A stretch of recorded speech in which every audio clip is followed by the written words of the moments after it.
በልዩ ዝግጅት ድራማ ግጥም ፕሬዘንቴሽን ሴቶች መስዋዕትነት ምን ይመስል ነበር እያንዳንዱ የቀረብን ነገር የለም ይሄንን በዓል አድርጎ አቦጊዳ ካልቸራችንን ባህላችንን ቋንቋችንን ጠብቆ ለዚህ ቀን ስላበቃን ከልብ እናመሰግናለን እንግዲህ 129ኛው ያድዋ ድል በዓል በዚህ መልኩ በቨርጂኒያ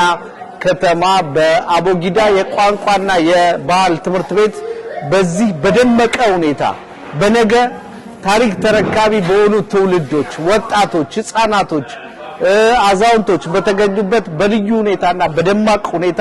በዚህ መልኩ አልፏል ለሚቀጥለው 130ኛ አመቱ ያድዋ ድል በዓል በሰላም በፍቅር በአንድነት ሀገራችንን ሰላም አድርጎ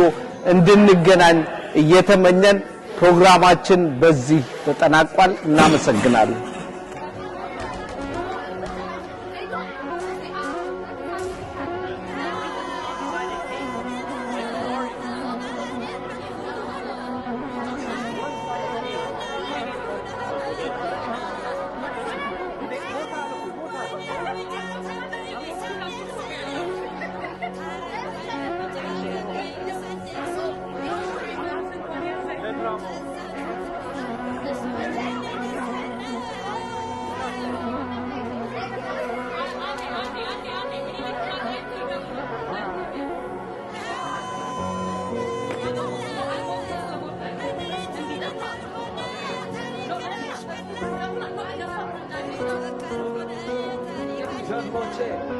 አንበሶቼ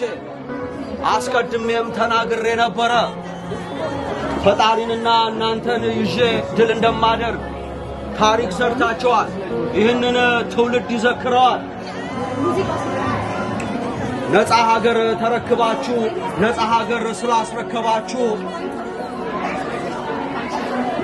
ከታሪክ ከወቃሽነት ነፃ ሆናችኋል እናንተ እናንተ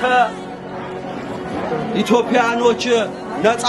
ኢትዮጵያኖች ናችሁ ፈጣሪ ተረዳይነት በእናንተ ጀግንነት በደምና ባጥንት የተሳሰረችውን ሀገር ውሏ እንዳይላላ አጥብቃችሁ አጋምዳችሁ ነገ ልጆቻችን የነጭ ባሪያ ሳይሆኑ በባህላቸው በቋንቋቸው ቀና ብለው እናንተ ማናችሁ ሲባሉ